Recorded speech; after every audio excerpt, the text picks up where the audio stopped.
I am 61 years old, have been overweight for the last 20 years of those 61 years of my life here on the planet. I realized that there were some things that I simply could not do physically because of my weight and because I didn't have the wind capacity and whatever. We can make a lot of excuses. All my kids were in 5 different sports. I was building businesses. When it comes to motivation, many times we wait for a catalyst. We wait for something to happen, and then we want to change. And I want to say to everybody, don't wait till something happens to decide you want a better life, to decide you want to go after your dreams, to decide that you want to change. You don't have to wait. In my case, nothing. I didn't get sick or anything, but I was traveling and there were some things that I wanted to do and I couldn't do because of my physical condition, and I just decided that I wasn't going to live that way anymore. The reason why I'm almost on the verge of tears is because I'm right now in Zion National Park in Utah and in the United States, and there was this particular hike that we wanted to do. There was to see waterfalls, and that hike was pretty tough. My kids had gone up ahead of me because I'm like, just go, I'll catch up. And they were coming back down as I was going up to this one, what they call higher falls. My kids were like, Mama, it's really tough up there. Maybe you ought to turn around or whatever. And I was like, I don't want to turn around. One, I'm 61 years old. I may never get to that hike again. I don't want to wait till tomorrow. And I got 3 things. One, don't wait. And I said, no, I'm going to go up there. We'll get something to eat and I'll go up there. I was only literally 10 minutes away. If I turned around, I don't know how I would have regretted not pushing forward to that hike. And the reason why I'm almost in tears is because I am so darn proud of myself, and I had to go it alone. Sometimes when you have something in your heart, in your mind, sometimes you have to go it alone. And don't be afraid to do that, because your dreams, your wishes, your hopes are on the other side of your fear, of your tiredness, of the I can't do it. Just push through.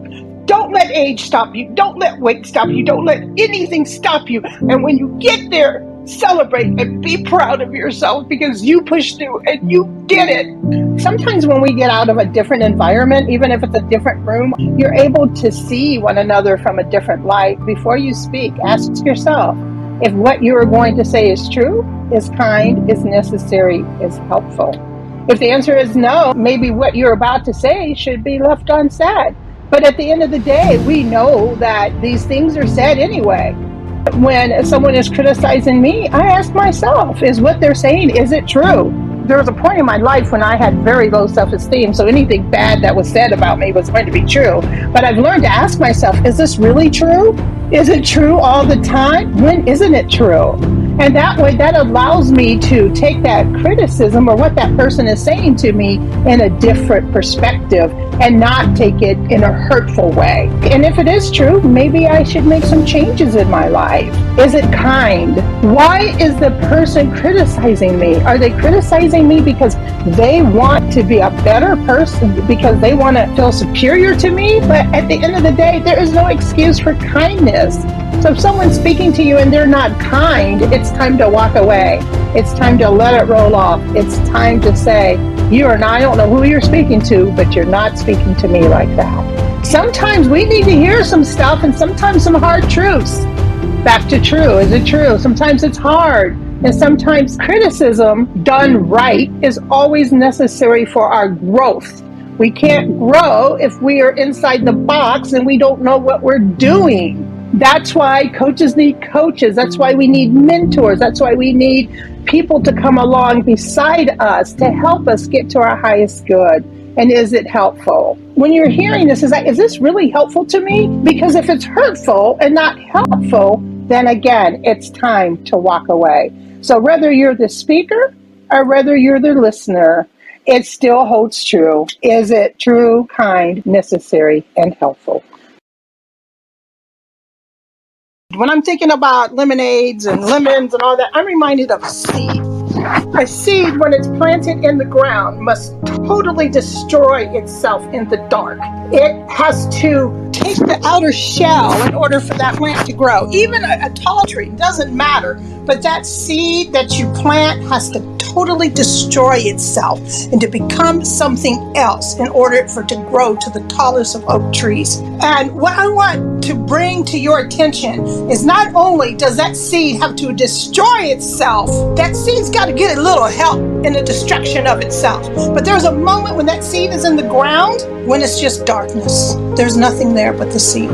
Now the seed knows that it's got to push through that darkness if it wants to succeed. If it wants to have life, it has to push through. Many times we sit in the darkness and we don't know what to do. And we're like that seed. And it's in those times that we have to destroy that cell of ours. We have to destroy that part of us that's holding us back, that tells us we're not good enough, we're not worthy, we don't have what it takes, we're not smart, whatever we have, those lies that we're telling ourselves. But as we become that seed and think about that seed in that darkness, we realize that there's beauty within us. And we have to push through. But when we're pushing through, we got to get some help. We got to get help from the rain that falls down. We got to get help from the sun. We got to get help even from some other plants that might be around us that are feeding us. Weeds grow because they're feeding and choking out the plants that are growing. And sometimes you got to pluck those weeds and move them out of the way. And my whole point of this is this. You got to go through the darkness. You got to go do some things. Because you have to become a new creature. If you want something different, then you have to be different. Not do different, be different. Because when you be different, you'll start doing different. So like that seed, you've got to get and shed all that BS that's holding you back, and you got to push through into the light like that seed.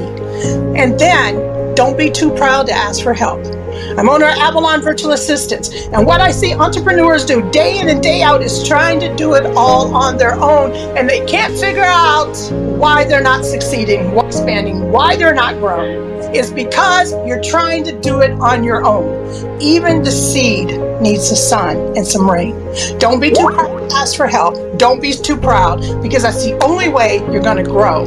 And when you get rid of all that other stuff and you let go and you let God and you let others that are good for you to build you up, to help you grow, that is when you no longer have lemons but lemonade.